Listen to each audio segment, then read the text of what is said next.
Our exploration begins with a man who is often called the father of existentialism, even though he lived long before the term was coined. His name was Søren Kierkegaard, a Danish philosopher from the 19th century. Kierkegaard was a deeply religious man, but he was troubled by the organized, impersonal nature of the state church. He believed that faith was not something you could inherit or belong to as part of a crowd. It had to be a passionate, personal, and often terrifying leap of faith made by an individual.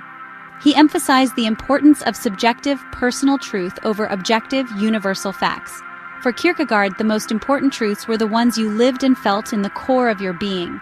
Next on our path is the provocative German philosopher Friedrich Nietzsche. Nietzsche famously declared that God is dead. He didn't mean this literally, but rather that the idea of God and the religious and moral systems built around it had lost its power to guide Western civilization.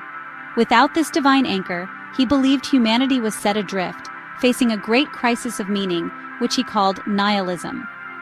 But Nietzsche didn't see this as an ending. He saw it as an opportunity. He challenged us to become the Übermensch, or overman, a person who overcomes nihilism by creating their own values and living with strength, creativity, and a powerful will to power to shape their own destiny.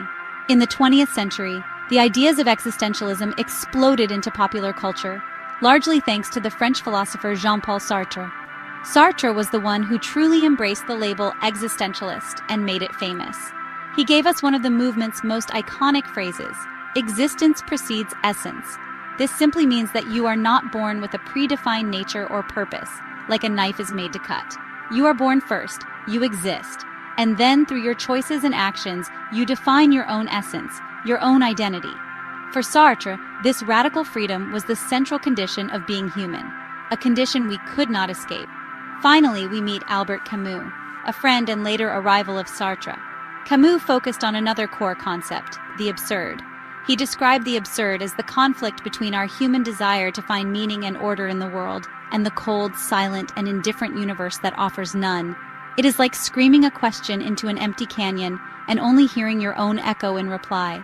But Camus did not believe this should lead to despair. Instead, he argued that we should embrace the absurd. We should recognize the lack of inherent meaning and rebel against it by living life with passion, freedom, and a defiant joy, much like the mythical Sisyphus, who he imagined as happy in his endless, meaningless task.